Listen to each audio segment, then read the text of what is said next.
बिस्मिल्लाहिर्रहमानिर्रहीम। अस्सलाम वालेकुम नाज़रीन। प्रोग्राम इस्लाम और इंसान के साथ मैं हूं आपका मेज़बान रियाज खान, और आज जिस मौजू पर हम बात करेंगे वो है इस्लाम और तसव्वुफ। इस मौजू पर हमारे सवालात के जवाबात देने के लिए और हमें फ़हम पहुंचाने के लिए एक दफ़ा फिर हमारे स्टूडियोज़ में मौजूद हैं मारूफ आलम-ए-दीन हज़रत अल्लामा हाफिज़ मोहम्मद सिफ़ात रसूल। अस्सलाम वालेकुम अल्लामा साहब। वालेकुम अस्सलाम व रहमतुल्लाह। अल्लामा साहब, आपका बहुत शुक्रिया कि आप यहाँ पर तशरीफ़ लाए। आज हमारे इस मौजू में कुछ और सवालात का इजाफा करने के लिए हमारे साथ कुछ तलबा और तालिबात भी मौजूद हैं जिनका ताल्लुक है college of tourism and multimedia computing Lahore से। आप सबको भी खुश आमदीद इस प्रोग्राम में। अल्लामा साहब, अल्लाह ताला ने इंसान को पैदा किया और उसकी रहनुमाई के लिए पैगंबर और उनके साथ साथ रसूल भेजे।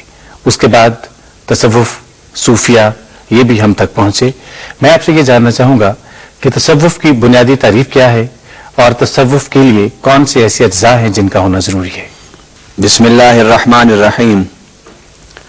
तसव्वुफ का माना और मफहूम जो उलमाए मुतकल्लिमीन ने और अहले तसव्वुफ ने बयान किया वो ये है कि इंसान खलवत में बैठे और खलवत में बैठकर अपने आमाल, अपने नफ्स का मुहासबा करें, और नफ्स के मुहासबा के बाद नफ्स की इस्लाह के लिए अल्लाह की तरफ मुतवज्जे हो, मुराकबा करे और अपनी तवज्जो को अल्लाह की तरफ काफ़ी टाइम के लिए मबजूल रखे।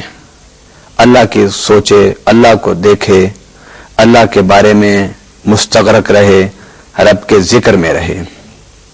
गोया तसव्वुफ वो बुनियादी तरबियत है कि जिस तरबियत को हासिल करने के बाद इंसान नफ्स अम्मारा का मुकाबला करने के काबिल हो जाता है और दुनिया के अमली मैदान में उसके अंदर यह सलाहियत पैदा हो जाती है कि वो गुनाहों से कैसे बचे और नेकी के कामों में कैसे मशगूल रहे। जहां तक खलवत में बैठना इसका ताल्लुक है, ये आपको जितना भी दीनी और मजहबी ज़ख़ीरा है, अंबियाए किराम की तारीख़, रसूल इज़्ज़ाम की तारीख़, अगर आप उसका मुताला करते हैं तो उसमें खलवत में बैठना, रोज़े रखना, अल्लाह का जिक्र करना, रब की फ़िक्र में रहना, रब की सोच में मुस्तग़रक़ रहना, इसके एक से ज़्यादा आपको शवाहिद, दलाइल और सबूत मिलेंगे। हज़रत मूसा अलैहिस्सलाम के बारे में कुरान कहता है वइज़ वाअदना मूसा, कि हज़रत मूसा अलैहिस्सलाम से अल्लाह ने वादा लिया 40 रातों का।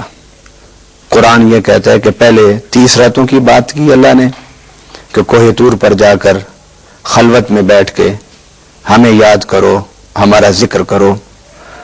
हज़रत मूसा अलैहिस्सलाम ने जब 30 दिन को रोज़ा और रात को अल्लाह के जिक्र फिक्र में गुजार लिए तो रब्बुल आलमीन ने फरमाया कि अब इसके साथ 10 और शामिल करो, तो 40 रातें और 40 दिन इस खलवत के पूरे करो।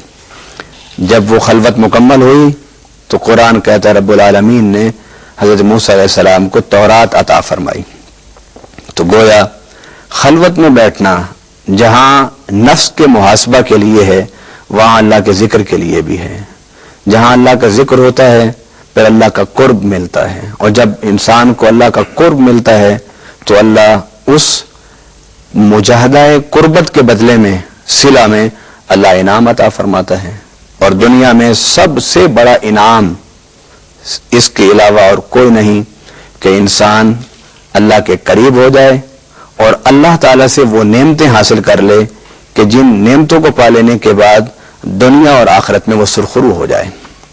इसी तरीके से बुखारी शरीफ में एक हदीस है कि हज़रत खदीजतुल कुबरा रज़ी अल्लाह ताला अन्हा फरमाती हैं कि हुज़ूर सल्लल्लाहु अलैहि वसल्लम ऐलान नबूवत से पहले खाने पीने का सामान लेकर गार हिरा में तशरीफ ले जाते थे और कई कई दिन मुसलसल गार हिरा में बैठा करते थे।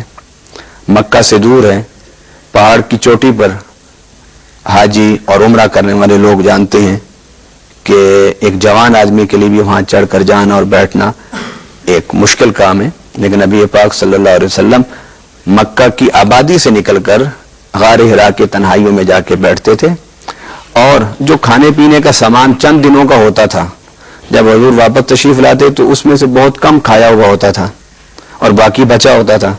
تو سیدہ خدیجہ الکبریٰ پوچھتی ہیں کہ یا رسول اللہ صلی اللہ علیہ وسلم، یہ اتنا کچھ باقی ہے جبکہ دنوں کے اعتبار سے یہ آپ کا کھانا کم تھا.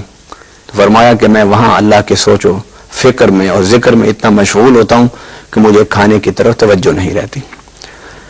گویا تصوف آبادی سے کٹ کے الگ ہو کے اللہ کے لیے خلوت میں بیٹھنا اور اپنے اخلاق ذمیمہ، بری عادات، ان کا محاسبہ کرنا اور اللہ سے عہد کرنا کہ میں اب جب عملی میدان میں جاؤں گا سوشل کردار ادا کروں گا، سیاسی کردار ادا کروں گا، معاشرتی کردار ادا کروں گا، اپنی تعلیمی کردار ادا کروں گا، معاشرے کو سنوارنے کے لیے کام کروں گا، لیکن میں اس میں غلط کام نہیں کروں گا.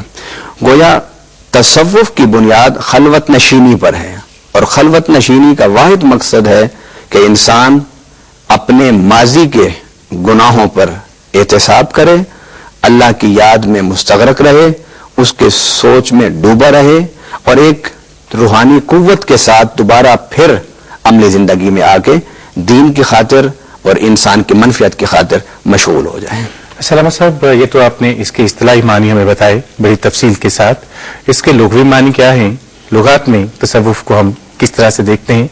اور اس کے ساتھ ساتھ یہ بھی بتائیے گا کہ تصوف کا جو دور ہے یا جس کو ہم تصوف کہتے ہیں، کیا حضور کریم صلی اللہ علیہ وآلہ وسلم کے دور سے شروع ہو جاتا ہے یا صحابہ کرام، تابعین، تبع تابعین، ان کے بعد یہ سلسلہ شروع ہوتا ہے؟ راہ تصوف کا آغاز وہ جس طرح میں نے بتایا آپ کو کہ جہاں سے تاریخ نبوت ہے وہیں سے تاریخ تصوف آپ کو ملے گی، جہاں سے تاریخ رسالت ہے وہیں سے آپ کو تاریخ تصوف ملے گی. کیونکہ تصوف کا جب ہم معنی یہ کر چکے ہیں کہ انسان خلوت میں بیٹھ کے اپنے ماضی کا محاسبہ کرے اور مستقبل میں ایک نئی ہمت، نئے ارادہ، نئی قوت، نئے جذبات کے ساتھ وہ عملی میدان میں آ کے متحرک ہو. جس طرح سیدنا عمر فاروق رضی اللہ تعالی عنہ فرماتے تھے کہ ہم رات کے راہب ہیں اور دن کے مجاہد ہیں.